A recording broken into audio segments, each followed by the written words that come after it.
मी एक छोट्याशा गावातून आलेली आहे. बॉर्डरवर गाव आहे आपलं परसोडा, चंद्रपूर जिल्ह्यात. असं वाटलं एक अचानक माझ्यासोबत घटना घडली. तेव्हा टेन्शन, कर्ज, खायला घरी नको, ह्या साऱ्या गोष्टी टेन्शननी जेव्हा मी रोड क्रॉस करत होते, माझ्या पायावरून बाईकच गेली. माझ्या पायाचे 2 तुकडेच झाले. मॅडमला वगैरे माहीत आहे, की मी त्याच्यातून निघते की नाही बाहेर, म्हणजे डोक्याला पूर्ण मार. असं झाल्यानंतर 1 वर्ष बेडवरच होती, पण इन्फेक्शन कमी नाही.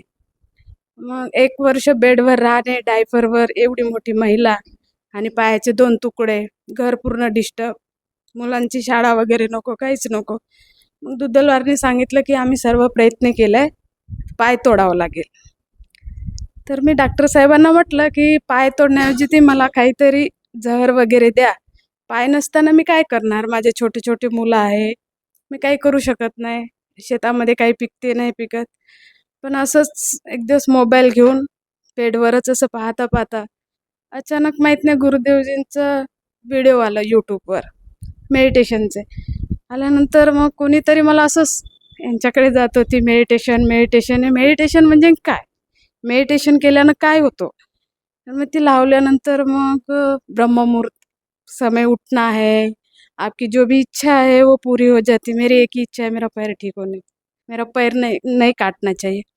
मग मी रोज काही काम नाही, काय नाही, उठायचं नाही, काय नाही. जसं ज्या अवस्थेत आहे त्या अवस्थेमध्ये डायपरवरच मी मेडिटेशन करायची 3:30 वाजता. झोपच नाही लागायचं, काम नाही, शरीराला काही हालचाल नसल्यामुळे रात्री तेच काम करायचे. मग 15 दिवसांनी ठरलं होतं, की पाय तोडायचा आहे. मग तिथं गेल्यानंतर डॉक्टर साहेब म्हटलं, "सगळं लिहून द्या, आपण हे करू प्रोसेस." म्हटलं, "एक वेळा चेकअप तर करा सर." "काय करायचं आहे? सगळं पाहिलंच आहे. आम्ही सर्व प्रयत्न केले 1 वर्षापासून. काहीच होत नाही." मग ठीक आहे म्हटलं, "तू म्हणतच आहे तर मी एकदा बघते." बघल्यानंतर पाहिलं तर पाय पूर्ण सुकून, इन्फेक्शन कमी. अरे गुड! हे तर खूप छान झालंय.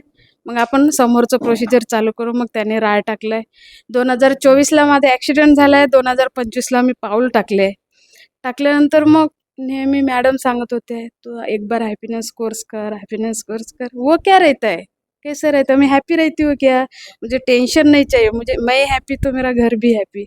हाँ, तो एक बार कर ले। कहाँ पे? वो होंडा शोरूम में। हाँ, वो तो पास में ही है फिर। चलो मैं कैसे वैसे ही ऑटो से चले आई। आने के बाद मेरे को चढ़ना भी नहीं होता तब। ऐसे पकड़ जो राड स्पर्श होत होतं मला, मुंग्या येत होते, झन-झन, झन-झन आवाज येत होतं. त्याच्यानंतर मी हळू-हळू करायला लागले. मला नावं पण तेवढं माहीत नव्हतं. फक्त ओळखत होती काकू आणि माझे काका एवढेच. तर एकदा डान्स पण ते नृत्य नागपूरवरून ते दीदी आले होते. ते नृत्य करायचं होतं नवरात्रमध्ये.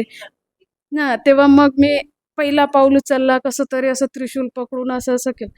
आज मी अर्धा तास वज्रासनमध्ये बसू शकते. मी घरचे कामं करू शकते. थोडं स्पीड कमी आहे, पण मी खूप हॅपी आहे.